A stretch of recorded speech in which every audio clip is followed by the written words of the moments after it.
நல்ல குடிமகன் பேர் எடுத்திருக்கேன். உனக்கு பெண்களை மதிக்க தெரியாது.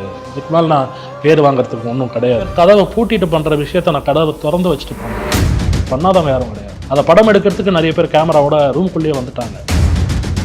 இன்னொன்று என்ன எல்லாருக்கும் பிடிக்கணுங்கிற அவசியம்லாம் எனக்கு தேவையில்லை. நான் நல்லவன்லாம் நான் சொல்ல மாட்டேன். என்னோட பிரச்சனைகள் என்னங்கிறது என் குடும்பத்துக்கு தெரியும், எனக்கு தெரியும், அந்த கடவுளுக்கு தெரியும். ஒரு 30 இயர்ஸோட ஒரு சந்தோஷமான வாழ்க்கையை இந்த ஒரு 8-9 வருஷம் காட்டிடுச்சு. அந்த ஒட்டுமொத்த கஷ்டமும் வெளி உலகம் என்ன, பர்சனல் லைஃப் என்ன. ஆனால் இந்த 8 வருஷம் யாரோட தப்புன்னு நினைக்கிறீங்க? அதில் ஏன் நான் யாரையுமே பிளேம் பண்ண விரும்பல. எல்லார் மேலேயும் தப்பு இருக்கு ஒவ்வொரு விதத்தில். ஆனால் நான் நிறைய இடங்கள்ல கெட்டவனா என்ன சொல்றது project ஆகிருக்கிறேன். I have been framed as bad, but I am not the only person. ஒருத்த தப்பு பண்ணுறான்னா அது என்ன சொல்கிறது, if he is really ஒரு பண்ணுறான்னா திமிரால தான் பண்ணணும். எனக்கு அது கிடையவே கிடையாது. எனக்கு நான் யார் வம்புக்கும் போக மாட்டேன்.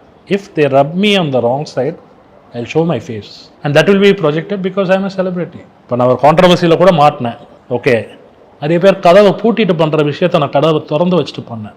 அவ்வளோதான் வித்தியாசம். வேறு எதுவும் கிடையாது. பண்ணாதவங்க யாரும் கிடையாது. அதை திறந்து வச்சுட்டு பண்ணால் அது என்னோட பேட் டைமில்.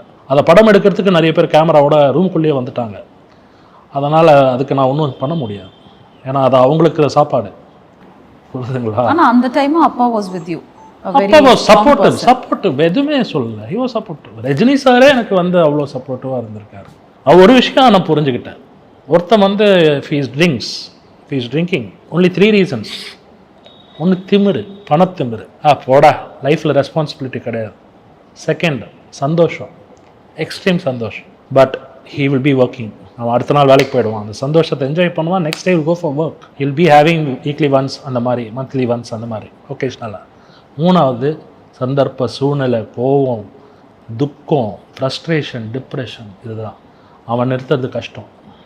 திமிரால் அடிக்கிறவனும் சாப்பிட்றவனும் சரி, ஃப்ரஸ்ட்ரேஷனில் பிடிக்கிறவனும் சரி, அவன் நிறுத்துறது கொஞ்சம் கஷ்டம்.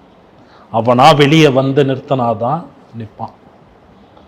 நான் அதை தாண்டி தான். ஆனால் எனக்கு திமிர் இருந்ததில்லை. என்னோட சந்தர்ப்ப சூழ்நிலைகள், என்னோட துக்கங்கள், என்னோட பிரச்சனைகள் என்னங்கிறது என் குடும்பத்துக்கு தெரியும், எனக்கு தெரியும், அந்த கடவுளுக்கு தெரியும். இல்லைங்களா? அதனால் நான் என் அப்பா அம்மாக்காகவும், என் தங்கச்சிக்காகவும், என் மகனுக்காகவும் நான் சில விஷயங்கள் விட்டு வெளியே வர வேண்டிய சூழ்நிலை வந்தாச்சு.